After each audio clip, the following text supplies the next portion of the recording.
Heißes Verlangen durchpulst mir das Blut, weil meine Träume das Herz mir verwirren.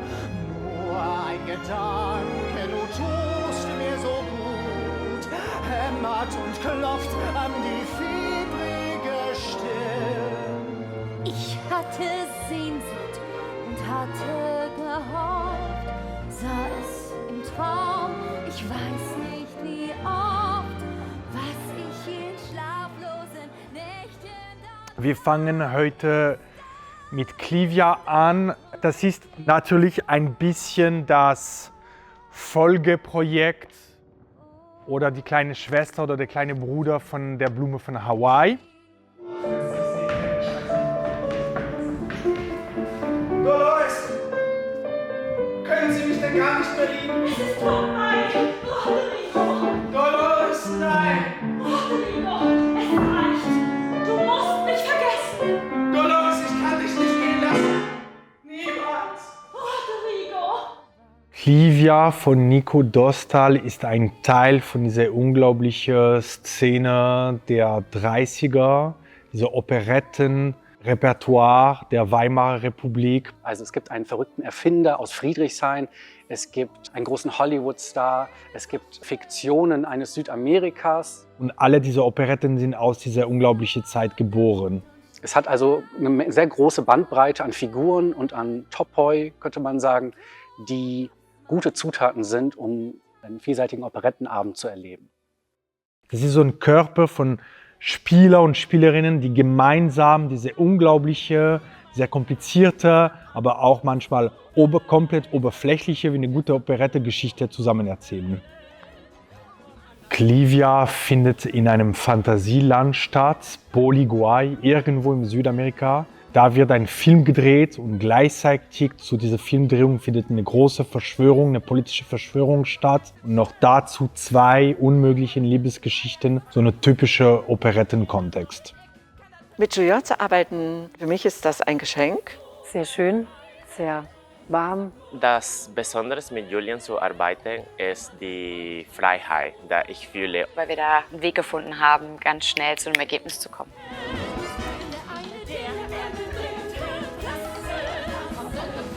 There is 2 aspects. What is nice with Julien is that he lets me quite a big liberty, so I can think my own way, the way he gives me information. But in another way, he has also sometimes very precise images of what he wants, especially on colors. I think for a director, he's a bit obsessed with color. It's not so usual. Clivia ist für mich ein riesengroßes 10-Gänge-Operettenmenü, in dem für alle Geschmacksrichtungen irgendwas dabei ist. Bei der Arbeit macht besonders viel Spaß. Ich darf in der Show 2-mal fliegen. Aber natürlich auch, ich darf mit Andreas Bunkertz eine wunderschöne Choreografie tanzen. Wir haben größte Boulevardkomödie, wir haben Verwechslungskomödie, wir haben politische Satire, wir haben eine authentische Liebesgeschichte. Wir haben alles erzählt durch Tanz, durch Schauspiel, durch wunderschöne Musik natürlich auch. Dass ich dieser wundervollen Musik Leben einhauchen darf, da freue ich mich besonders drauf. Die Musik ist es wert, dass diese Operetten gespielt werden. Dieses Zerpflücken dieser vielleicht nicht mehr ganz zeitgemäßen Handlung und wirklich mit neuem Pep ranzugehen und es dann mit viel Spaß auf die Bühne zu bringen. Und deswegen glaube ich, ist Clivia einfach ein ganz besonderer, großer Cocktail der guten Laune. Die Freude am Leben, die kannst du auch nicht zu kurz kommen, ne? Deswegen würde ich jetzt mal sagen, wir trinken einen schönen kleinen Mescalero, ja? Und dann sprechen wir die wirklich wichtigen Dinge. Ja. Wir haben auf Grundlage der komischen Operfassung von 2014 und der Originalfassung von 1933 eine komplett neue Fassung erstellt. Wir haben einige Figuren vergrößert, andere etwas verkleinert. Wir haben viel Text hinzugefügt, einiges geändert, so dass es eben auch in unserem Grundkonzept gepasst hat. Und daraus wurde dann eben jetzt die nagelneue Theater Magdeburg-Fassung. Also wir haben eine konfuse Operettengeschichte. Zuerst mal würde es Clivia schwerfallen, sich selber zu beschreiben. Zusätzlich zur Grundoperette gibt es eine Rahmenhandlung. In unserer neuen Fassung von Clivia begegnen wir Louis. Louis ist ein 8-jähriger Kind und Louis hat einen großen Traum. Er möchte ein berühmter Reporter werden Und wir gehen mit Louis in seine Träume. Und diese Träume ist sozusagen die Geschichte von Clivia. Und das heißt, bei uns gibt es sozusagen eine Geschichte in der Geschichte. Also die Grundoperette ist Superstar Clivia aus Hollywood, kommt in ein Land Boliguay und soll dann einen Film drehen, was aber eigentlich alles nur ein Vorwand ist für den Produzenten des Filmes. Und es geht im Wesentlichen um den etwas dubiosen Unternehmer Mr. Potterton, der eine Verschwörung plant. Und zwar will er einen Militärputsch organisieren in diesem Staat. Mr. Potterton schleust sich durch diesen Film und die Filmcrew ein. Und Clivia weiß davon nichts und die brauchen jetzt aber irgendwie, damit sie weiter drehen können, eine Aufenthaltsberechtigung. Und deswegen wird dann Juan, ein vermeintlicher einfacher Boliguayer, mit Clivia verheiratet. Juan ist aber in Wirklichkeit der Präsident des Landes und der Anführer der Revolution, Olivero. Und dann kommt natürlich raus, was, das war nur für den Film geheiratet und blablabla. Aber es geht dann alles gut aus. Und das ist so ganz grob die Grundstory. Das Wichtigste für uns bei dieser Fassung war, dass es im Wesentlichen eine wirkliche Feier der Fantasie und des Theaters ist. Das heißt, wir behaupten, die ganze Operettenstory spielt in einem Traum. Und das erlaubt uns natürlich ganz spielerisch damit umzugehen. Das erlaubt uns auch, mit vielleicht dem einen oder anderen problematischen Figuren oder Texten neu umzugehen. Wir bedienen in dieser Inszenierung ganz viele Themen. Das erste ist das Erwachsenwerden. Wir begegnen hier den Louis, der seine Träume versucht zu verwirklichen. Wir begegnen aber auch den Tod.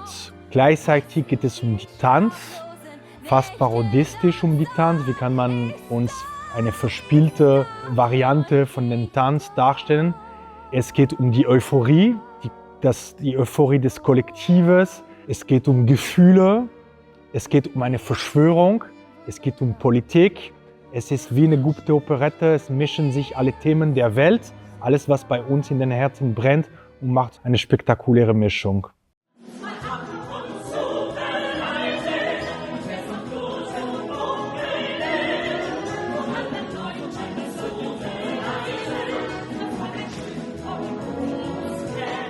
Die Operette spielt wie damals die sogenannte, oder heute nennt man sie die Jazz-Operette, genau wie mit Abraham oder Oskar Strauß, mit erstens den traditionellen Walzer-Elementen, die in der Operette immer vorhanden waren, aber sie benutzt eben auch so ein bisschen moderne Stile, die dann damals so ein bisschen aus Amerika abgehört hat, allerdings dem auch nochmal einen eigenen Klang gegeben hat, was man heute vielleicht so als Slowfox bis Foxtrot nennen würde. Oder wir nennen es jetzt oft eben schon Swing, obwohl es noch nicht ein Swing im Sinne von Frank Sinatra Swing ist und so weiter. Dieser Fox ist eigentlich beherrschend in diesem ganzen, in dieser Musik dieser 30er Jahre. Wir haben uns gesagt, wir brauchen diesmal auch Leute, die sehr gut sprechen, schauspielen, tanzen können und haben uns eigentlich Musical-Darsteller für die Hauptrollen besorgt und entsprechend auch den Gesang anders jetzt angelegt. Also unsere Clivia, die im Original ein Sopran, ein Soubrette ist eine Musical-Sängerin, die das Stück wirklich poppig beltet. Also wir nennen das Belten, wenn man diesen ganz anderen Gesangsstil benutzt. Mit der pünktlichen Verspätung einer Diva komm ich an und ich bin erstaunt, was alles einem hier passieren kann. In der eine ganz in Rage geh ich durch die Teeplantage. Und auch unser Juan, die männliche Hauptrolle, kommt aus dem Musical-Bereich und hat einen ganz anderen Gesangsstil, als was man jetzt am Opernhaus so kennt. Also wir kommen eben aus einer Rahmenhandlung, die vor allem von der Protagonistin Carmen Steinert getragen wird. Aber wir erleben eben auch die Originalhandlung, wie sie eigentlich ist, nur dass wir sie aus einer anderen Brille betrachten. Also in dieser Inszenierung von Clivia, es interessiert uns gar nicht die realen Begebenheiten von Südamerika. Vielmehr sind wir in einem Revue-Theater. Alles ist wie so eine Nummerrevue und wir helfen uns nur von Kostümen und noch kleine Requisiten und wir gehen von einer Nummer bis zur nächsten in einen großen so Lichtspektakel und das gibt dem Abend ein großes, fast Kabarettcharakter.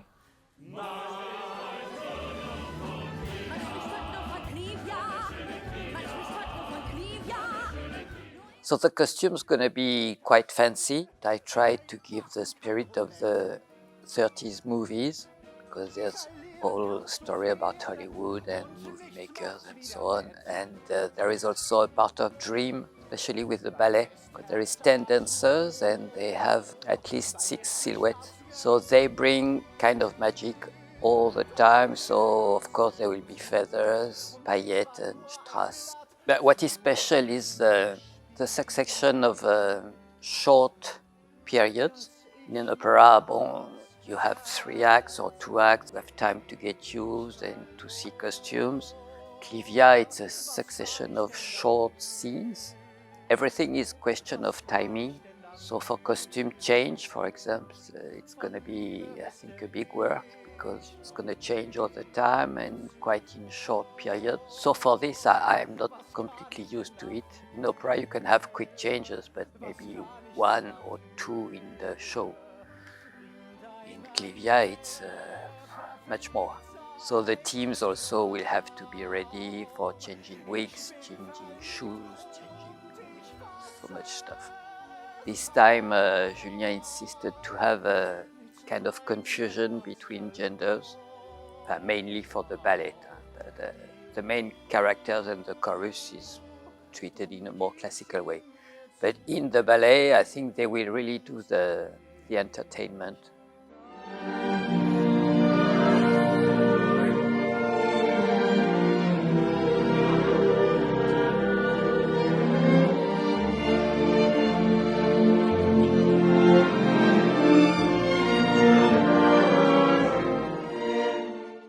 Tanz und Körperlichkeit in Clivia, glaube ich, viel, weil wir nutzen nicht nur Worte oder Musik, manchmal brauchst du eine bestimmte Bewegung dazu, die alles ein bisschen exagerieren oder eine Situation als wichtig etablieren. Und ich glaube, mit Reaktionen oder Gruppenbewegungen oder solche Kleinigkeiten, man kann sehr gut arbeiten, eine Atmosphäre viel besser zu kreieren.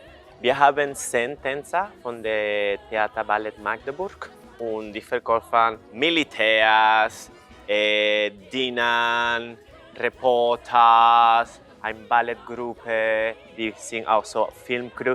Die sind überall die Tänzer in diesem Stück. Und ich glaube, das hilft so viel, weil die bringen so eine schöne Bewegung und manchmal so eine schöne charismatische Energie dazu. Ich glaube, die Körper und die Bewegung etablieren eine sehr schöne Atmosphäre für diese Operette.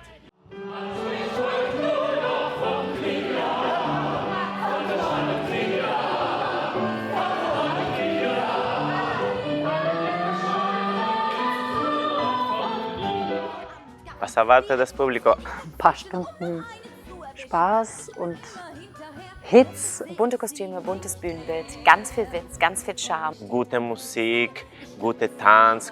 Lots of black, lots of white and lots of little scenes, very attractive for the eyes, I think. Ich glaube, das Publikum muss sich auf einen sehr verspielten Abend freuen. Es wird getanzt, es wird gelacht, es wird geweint. Wir werden einigen verschiedenen Geschmäckern und Ansprüchen gerecht mit diesem Stück. Das Publikum kann sich auf einen wirklich sehr vielseitigen und sehr facettenreichen Operettenabend freuen. Einen riesengroßen, fantasievollen, spielfreudigen, musikalischen Abend voller Komödie, Tanz, Schauspiel, Gesang, wunderbarem Orchester, wunderbarer Musik. Nicht das Klischee Operette, nur Schmalz und Gefühl, sondern es ist wirklich peppig. Und es ist aber vor allem neben dem Musikalischen ein sehr, sehr moderner und kluger Humor dazugefügt worden. Und Liebe und eine Cast, die keine Wünsche offen lässt. Also ich glaube, es ist wirklich eine Inszenierung, die niemand verpassen darf.